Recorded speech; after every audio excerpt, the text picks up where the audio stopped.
lot of people who I speak into, they're like, how do I go from corporate to something creative? You know, how did you go from working in finance to this, and what was it that you saw that was like, you know what, I found something and I'm going to chase it?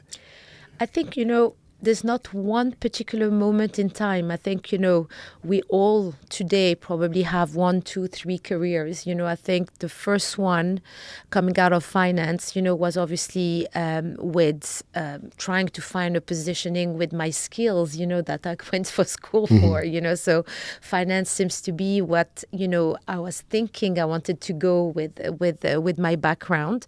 But I'm extremely, extremely privileged to have been able to work in this corporate environment because it took me to Africa.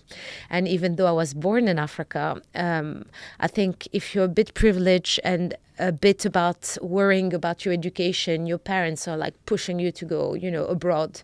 And definitely, in terms of discovery, I can't remember one trip we took with my parents on the continent, So I think my professional career being this regional sales, person, for this big corporate company covering Middle East and Africa was a real eye-opener for my life, for who I was, to my roots, like in general.